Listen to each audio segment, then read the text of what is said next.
In this lesson, we're going to look at applications of dimensional analysis. So specifically, we're going to be using dimensional analysis to solve problems. An aluminum sphere has a volume of 3.65 centimeters cubed. What is the mass given its density is 2.70 grams per centimeters cubed? One thing that's different about this problem is that we're given the density of 2.70 grams per centimeters cubed. This is still a relationship between grams and centimeters cubed, but in this case it's only true for aluminum. Every substance would have its own density. The previous conversion factors that we looked at were things like 100 centimeters is 1 meter or 12 inches is 1 foot. Those relationships are true regardless of what we're measuring, but some relationships are going to depend on the substance we are talking about. So here we're given an example of that with density, in this case for aluminum.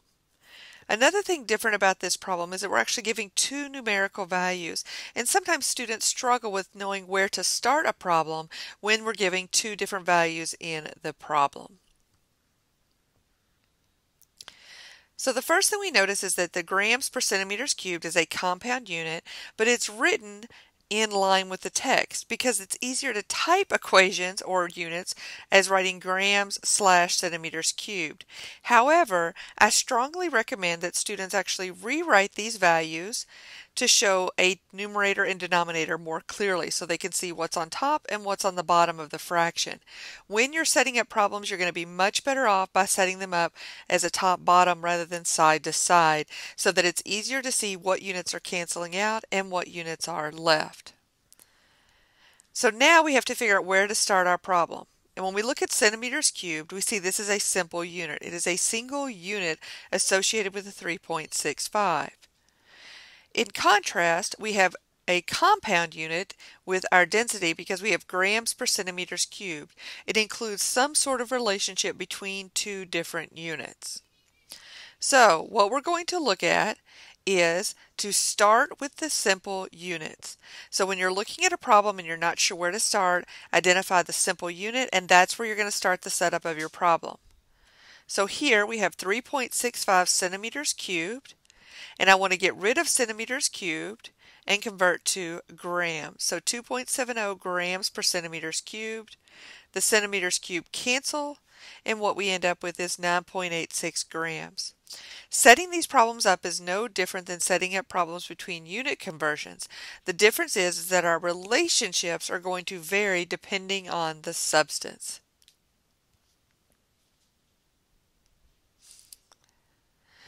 Another example, the physician ordered 0.4 milliliters of potassium iodide expectorant. The label reads 325 milligrams per teaspoon. How many milligrams are contained in this dose? Just like in the previous problem, we're going to first write out that compound unit with the milligrams on top, the teaspoons on the bottom. Again, we do this to make it easier to see what units are being canceled out. Anytime you have a problem where the units in a compound unit are written kind of left to right instead of top and bottom, I would strongly encourage you to rewrite them showing what's in the numerator and the denominator as top and bottom rather than side to side. Another relationship, which you may not know at this point, which is going to be useful to you, is 1 teaspoon is equal to 5 milliliters, and we'll use that in the problem.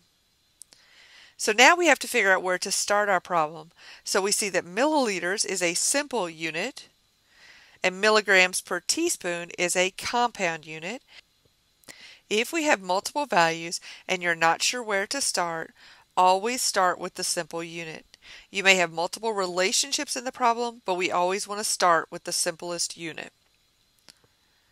So we start with our 0.4 milliliters, and we say 1 teaspoon equals 5 milliliters. So milliliters will cancel. Then we can say 325 milligrams per teaspoon, and we're using the relationship that was given in the problem. So we cancel out teaspoons and we end up with 26 milligrams. However, our 0.4 only has one significant digit, so we actually need to round this to 3 times 10 to the 1 milligrams. You may see this written as 30 milligrams, but remember that 0 in 30 becomes ambiguous. The best way to write this is as 3 times 10 to the 1 milligrams.